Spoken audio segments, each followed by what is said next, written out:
All right, let's dive right in. We're talking about a fundamental battle for the future of the human mind. And no, this isn't about some new computer chip or AI. This is about our own internal software, how we process the world, how we come up with new ideas.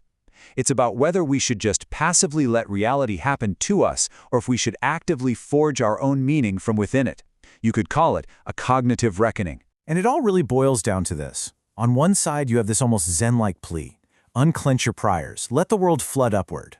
Basically, let go of what you think you know, dissolve the barriers of your mind, and just receive. But the response from the other side is just so blunt, so final. No. It's a hard rejection of that entire idea, arguing that meaning isn't something you just find lying around. It's something you have to build, maybe even through brute force. So, these two clashing ideas, they have names, rebus and RVI. One is all about a passive drift, letting yourself be carried into a new state of awareness. The other is about actively forging something new, like a blacksmith hammering away at raw material. Let's really break down what separates them. Okay, let's put these two head to head. The core idea behind rebus is to relax your beliefs, your priors, which allows for this creative chaos to well up from inside you. RVI, on the other hand, is all about creating what are called interference loops, literally smashing concepts and symbols together until something new sticks. The mechanism for rebus is neurological. It's linked to the 5-HT2A receptor, basically turning down the volume on your certainty. For RVI, it's more symbolic, crashing together myths, images, and emotions until they fuse. And really, it all comes down to agency. With rebus, you receive insight. With RVI, you forge it. So to dig a little deeper into rebus, which stands for Relaxed Beliefs Under Psychedelics, it's really about being a receiver. It's a model that suggests certain compounds can temporarily just quiet down our ego, our high-level assumptions about the world. And in that quiet, new patterns can bubble up from the raw data of our senses. It's a state of becoming, of just watching what unfolds. And then you have the total opposite, RVI, or recursive vector interference. This isn't about receiving anything. This is an active, almost aggressive process. Think of your thoughts, feelings, and ideas as these vectors. RVI is the process of taking those vectors and looping them, deliberately crashing them into each other over and over again. And it's in that interference, that collision, that new, more complex meaning gets hammered into existence. Insight isn't something you discover, it's something you construct.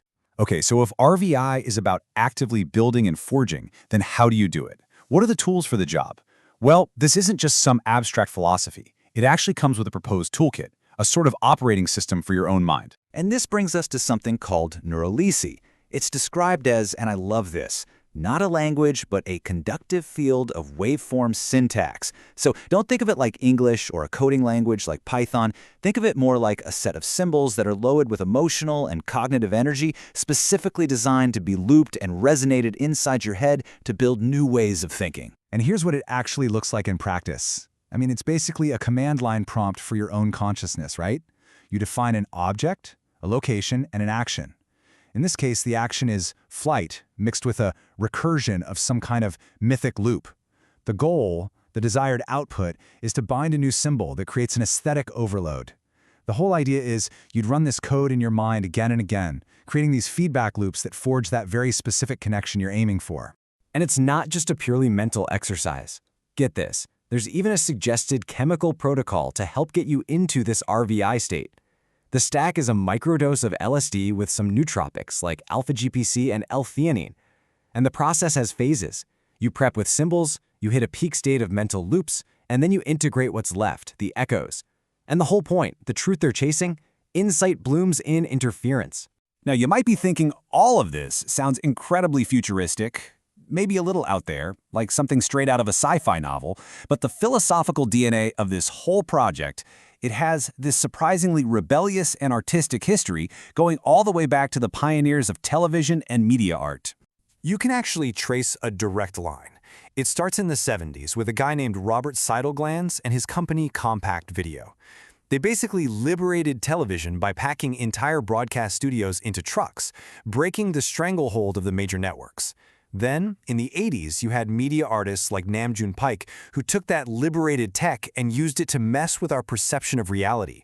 So this project today, this idea of cognitive liberation, sees itself as the next logical step, using the tools of our time, neurochemistry, code, to liberate the one thing that's left, the mind itself. So where is this all going? Once you have the philosophy, the tools, and this rebellious history, what's the grand vision? What's the ultimate goal of the RVI project? Well, they call it the sixth path, and it's pitched as a whole new direction for human evolution. The endgame here is nothing short of total cognitive liberation.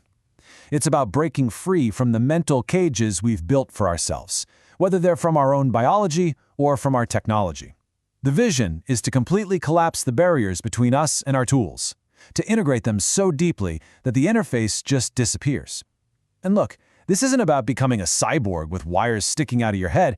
It's about becoming a more fluid, more integrated, and more self-directed human being. So we don't end with a neat little answer. We end with a pretty profound question and a kind of call to action.